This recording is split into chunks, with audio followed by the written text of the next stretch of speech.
By creating a metaphysical partition, could a board game function simultaneously in two states, analogous to Schrödinger's cat, existing both as a perfectly balanced cooperative experience and a frustrating, unrewarding slog, and remain in that state until, of course, like quantum entanglement, someone opens the box.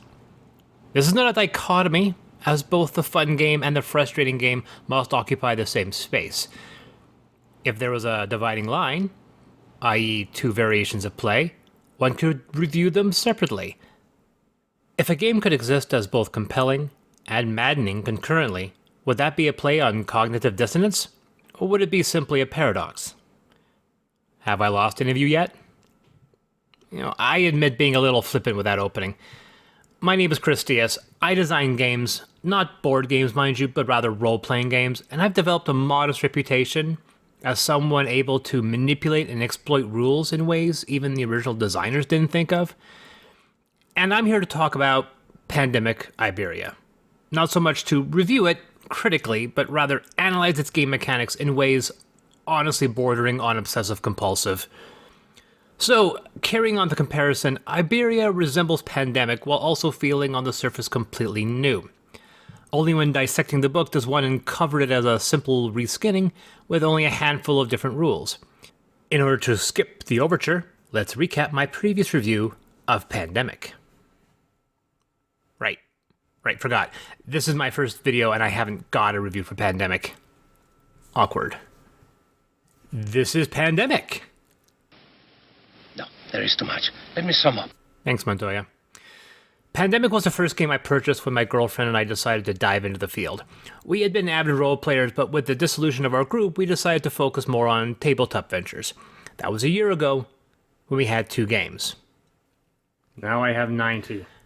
Pandemic fits the mold of a classic cooperative game. Each player can take up to 4 actions: clear a cube, move to an adjacent city, move to a city discarding its city card, or move to a city by discarding the city card you are in. You can also discard the city card you are in to place a hospital/research station, which is required, as if you are present at one, you can discard 5 cards of the same color to cure one of the 4 diseases plaguing the world. Cure all 4, you win. At the end of each turn, a player must escalate, including the drawing of additional research cards and the infection cards, which spreads the disease across the globe. Admittedly, you have choice of where to go and what to do, but much of the game's success can be determined by the shuffling of these 2 decks. Case in point, no matter the difficulty the game claims you have control in setting, if you draw an epidemic at the end of the first few turns, or heaven forbid, the first, your success in the game rapidly decreases. Plus, there is the annoying point in a turn where a character wastes actions because they must remain in one place. Not only that, the starting characters, which are supposed to be picked randomly, are unbalanced. Like Wheel of Fortune, there are some options you always pick. The game also alters its difficulty depending on the number of players without actually revealing that fact. Iberia is better at addressing these issues, fixing many of the minor problems Pandemic suffers from while also ignoring the core flaw based in its infrastructure that can frustrate you. Right at the top, you never have to waste a turn. If you must remain in a city, you can still use actions to lay down tracks to make passage easier. You can discard city cards, even those from diseases researched, to place water tokens that get removed instead of adding cubes to any city in that region. Characters can always feel they are being useful. You lay down your cards on the table instead of having them hidden, because no one played that way with the original Pandemic, and the rule of hiding your cards was dumb to begin with. They fixed a game that many people thought wasn't broken. But they also increased frustration.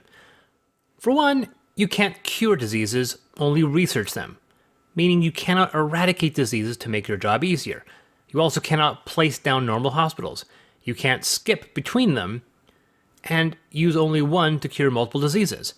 You now must place a color-coded hospital to match the disease being researched, which means discarding a matching city card that matches the disease color. Wait, that means You now need 6 cards to research a disease instead of 5. Remember, in Pandemic, you could place 2 or 3 hospitals and bounce between them. Or if you cure one virus early, you can spend its cards placing additional hospitals/research stations. Not anymore, making the researching of a disease more difficult than curing. Sure, it's said 100 years ago, times were tough then. And that returns to my previous point regarding difficulty. Cooperative games have taken on a proud reputation as being difficult, with newer games attempting to push the envelope. But I'm not a glutton for punishment. I hear stories of people playing Pandemic half a dozen times between victories at the normal difficulty. And this is where the brilliant game starts to become maddening. The creators stress to an almost arrogant extent how the game should be played. And I come from a realm of pen and paper role-playing where basically everything is up to interpretation. 4 Epidemic cards is introductory difficulty. Introductory. You're not meant to play it more than once. Standard is 5. That way, you'll lose most of the time and love the game for defeating you over and over. And hard difficulty? It's like trying to get me mega ripped. Trust me, I know what I'm capable of. That was old Pandemic, and it appears that Iberia found a way to marginally increase the difficulty of a game that was already hard to begin with. Both Pandemics have the same number of disease cubes, the same number of cities, though with considerably fewer access routes between them in Iberia. You'd assume that would make the game easier, but since you cannot easily move around in the early game and you cannot hop between hospitals, the game is actually considerably harder. This is where overt randomization starts to rear its ugly head. Both of these decks are randomized. Not only that, but the Epidemic cards are random in there as well. Again, greatly affecting your odds at winning before even starting the game. It's this where I feel the game might have stepped over the line.